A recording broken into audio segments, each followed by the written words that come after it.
Hello বন্ধুরা, আজকে আমি বানাবো শীতের একটা বেস্ট রেসিপি। ফুলকপি আলু দিয়ে রুই মাছের ঝোল সম্পূর্ণ ঘরোয়া পদ্ধতিতে। সেই জন্য আমি নিয়েছি 4 পিস রুই মাছ।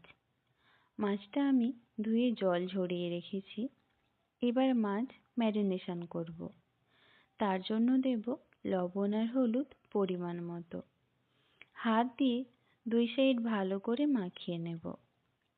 এবার ফুলকপিটা আমি ভাপিয়ে নেব। তার জন্য কড়াইতে জল নেব। জল ফুটে উঠলে লবণ দেব 1 চা চামচ, হলুদ গুঁড়ো দেব 1/2 চা চামচ।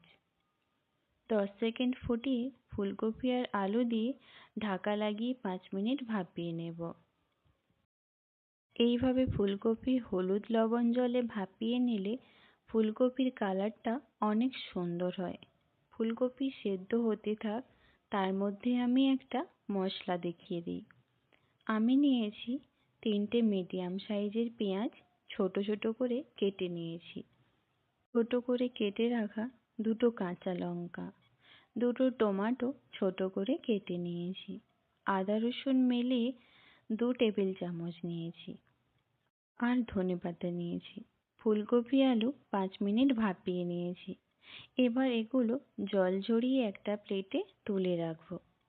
ফুলকপি জল থেকে তুলে সঙ্গে সঙ্গে তেলে ভাজলে তেল ছিটকে আসে, তাই 10 মিনিট মতো ঠান্ডা করে তারপর ভাজবো। সেই সময় আমি মাছগুলো ভেজে নেব। তাই কড়া গরম হয়ে গেলে রিফাইন তেল দেব 50 ml। তেল গরম হয়ে গেলে মাছ দিয়ে উল্টে পাল্টে ভাজবো। 2 পাশ ভাজা হয়ে গেলে তুলে রাখবো। আর বাকি মাছ দুটো একইভাবে ভেজে নেব।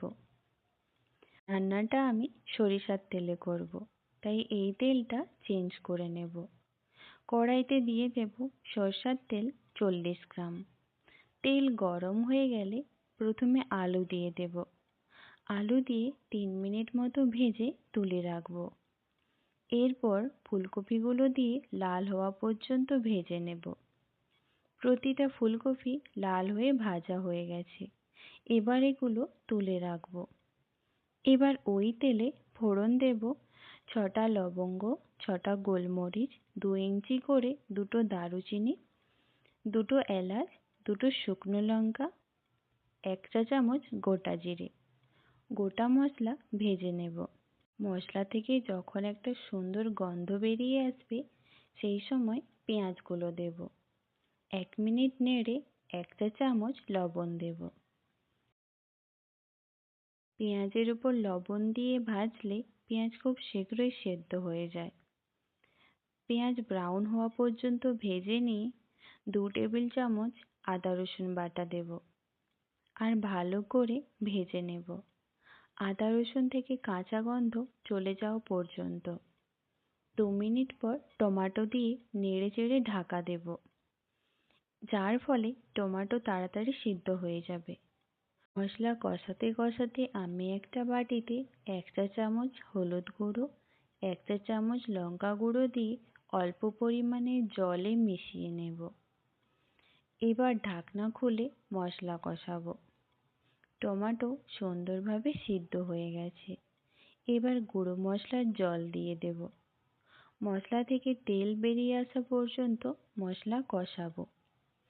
তেল ছেড়ে দিলে 1/2 চা চামচ জিরে গুঁড়ো, 1/2 চা চামচ ধনে গুঁড়ো দেব। 2 মিনিট মশলা কষিয়ে কেটে রাখা ধনেপাতার অর্ধেকটা পরিমাণে দিয়ে দেব আর কাঁচা লঙ্কা দেব।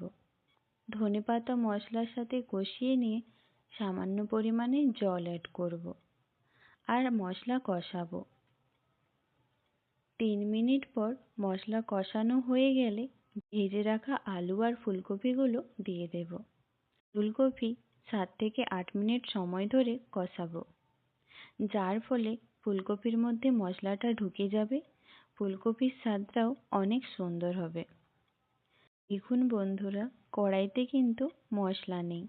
পুরো মশলাটা সব ফুলকপির সাথে সুন্দরভাবে মিশে গেছে। এই সময় আমি 200 ml জল দিয়ে দেব। নেড়ে চেড়ে ঢাকা লাগিয়ে রান্না করব ফুলকপি আলু সিদ্ধ হওয়া পর্যন্ত। ফুলকপি আলু সিদ্ধ হয়ে গেছে। ভেজে রাখা মাছগুলো এই সময় দিয়ে দেব আর 2 মিনিট ঢাকা লাগিয়ে ফুটিয়ে নেব। ফুলকপি আলু দিয়ে রুই মাছের ঝোল রান্না হয়ে গেছে। এবার উপর থেকে কেটে রাখা ধনেপাতা ছড়িয়ে দেব আর পরিবেশন করে নেব। আপনারা অবশ্যই এই রেসিপিটা একবার ট্রাই করুন আর গরম গরম ভাতের সাথে পরিবেশন করুন। রেসিপিটা যদি আপনাদের ভালো লাগে তাহলে অবশ্যই লাইক আর শেয়ার করুন আর আমার চ্যানেলে নতুন হলে চ্যানেলটি সাবস্ক্রাইব করুন।